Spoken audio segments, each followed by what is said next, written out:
Hi, welcome to another video here by the Tokyo Real Estate Man. And I'm going to give myself a little pushback today. And I'm always the kind of person, if you don't know, like I'm always prepared to be wrong, even about the things I think. So, and I take the other steps around the things that I could be wrong about or other approaches so that I can minimize risk and stuff like that. And one of the ways that you can minimize risk, because I always say in the other videos that, oh, you have to, one of the ways I tell you minimize risk is because Japanese population is going down, is to buy units in the most popular neighborhoods.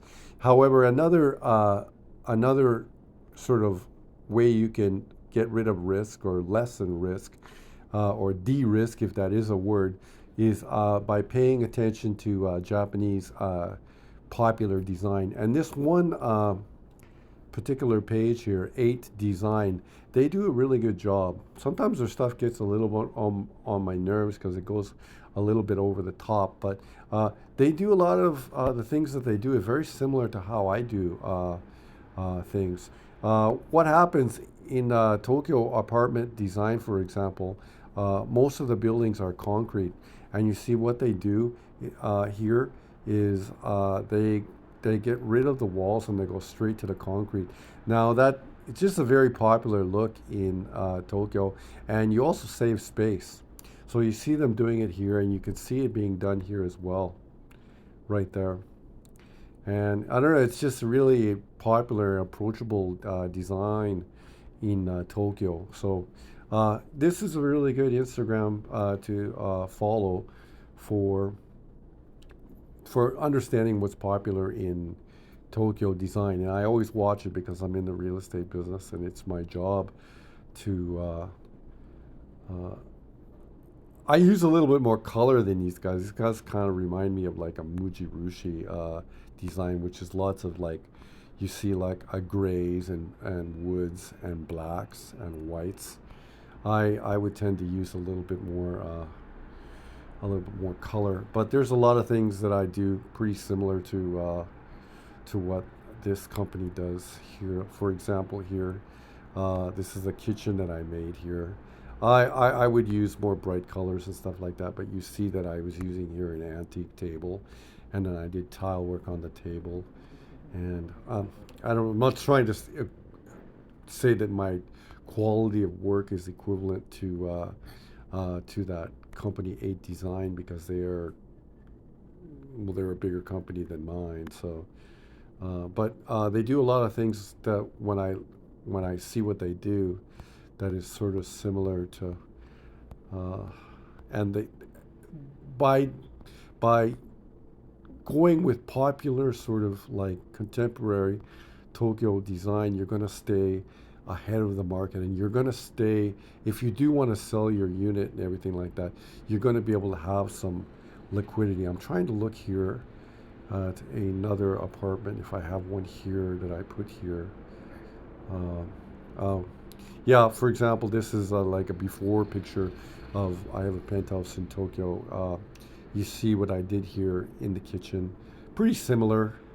I built this kitchen and I used lots of woods. This purple wall was stylish about 10 years ago, but then I got rid of it. And then you see it here when I was back in Tokyo recently. I redid this space, and this is how it ended up looking. So I tend to use a little bit more color than they do. And like these lights, you see that they were using these sort of lights in that 8 Design thing. These are lights that I made, and I made, actually, I have to give credit to the person I worked with for many years. His name is Evan. And yeah, but we work really well together. And you see here, I put that light on the wall above the TV there, and I just changed the color to gray. And I recently painted the floor, and I was able to rent this space actually pretty quickly after I had done all the sort of construction to it. So if you stay on top of design, you can really get ahead of sort of liquidity. I don't know if I have any other. All my apartments have really been rented lately, so I don't have too many. There, that's another angle of when I used to live in my Tokyo penthouse, and uh, I've always was also doing experimental designs. For example, like when I thought that maybe I could sell some of these lights, so then Evan and I discussed about doing a modular design uh, with the wood and stuff like that, so that we could maybe one day, if we wanted to ever go to some production or some customization for other people, that we'd have experience in it. So I'm always like kind of was experimenting. There's a picture there of the Shibuya crossing, of course. And oh yeah, it was the last sort of, that was like my last supper in Tokyo before my family moved here to Vancouver, and it was a Chinese dumpling place, I guess you'd call it. Chaoshu, you call it in Japanese. Yeah, we're going to hear some like Tokyo pictures here. I don't know if I have any other particular. Well, everything's been rented, so I really haven't had too many sort of like apartment pictures. That's my apartment in Vancouver. Uh, Vancouver's design is just different than Tokyo. It's just different. There's lots of things I like though, like the fur floors from years ago. But again, like whenever the Vancouver market is completely different for like rentals and stuff like that. Uh, but I still always try to use my Tokyo sense of things to help me. But like apartment like this one here in Vancouver that I own is really has really good natural uh, like just some good natural shape to it, so you don't have to work so hard. That was the day my boss went here to Canada. Oh, there's another picture of my when it was overloaded with junk. Uh, my Tokyo apartment, but you see that I use a lot of wood and stuff like that. My point that I'm trying to make here is that one of the ways that you can get around the depopulation is making sure that your space that you own, right, is ahead. Oh, here's one here. This is an apartment I own in near Shibuya in Ikejiri-Ohashi. And I'd like to go here and I'd like to do some more work on this apartment because I'd like to take the ceiling down. I have the ceiling there. And, there's a ceiling here and you're not seeing it above there. And I'd just like to take it down because when you actually do this kind of design, like to do an 8 design, is actually not very difficult. But what happens? You strip out all the, you would strip out the drywall, you'd strip out the ceiling work, okay? And you have to do a very intricate job in terms of wiring, but you can do the wiring very beautifully, and you can make it part of an accent to the apartment. Is an industrial sort of design look to it, and you also gotta you can rework your piping. And I recently in Tokyo, I recently had a apartment that had a problem with it, and there was a leak from my apartment to the one below us, actually two below us. It went two because the customer that was below us, not my, but the tenants that were below us, they would have been away for a month, and it actually leaked out to two apartments, and it's just been a like a total disastrous sort of stressful thing for me and my wife. That there's pictures on the streets of Tokyo, girls being pretty. Uh, so what happens in this industrial look? My point is that when you expose piping, uh, when you expose piping and electrical, uh, once it becomes exposed, if there's a problem, you can easily uh, get to it. Whereas, like if things are hidden behind walls and stuff like that, it's very difficult to.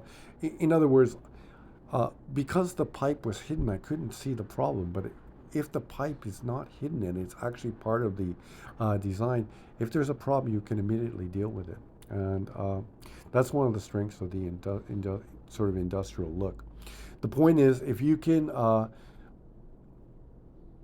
I think that even when the population is going down, there's going to be sort of families that are going to be moving up the ladder, like or families that have successful businesses and stuff like that. And if you can keep your design uh, uh, in a really sort of popular way, like in my estimation, like the Tokyo real estate business is very mechanical in its sort of design, and uh, their look goes out in about 5 or 6 years, and then Tokyo has about these 5, 6, 7 year waves of sort of yeah, here it is, that one space right there.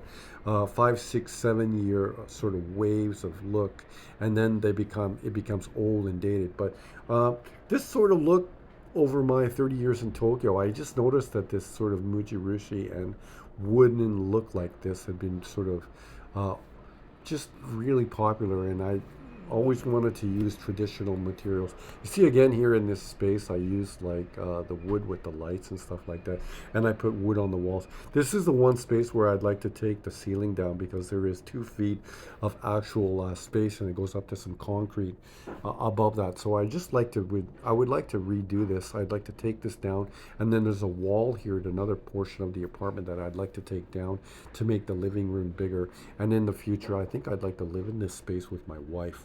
I like this space because in this apartment, it almost acts like a house because it's got its own private entrance, and there's no security in this building.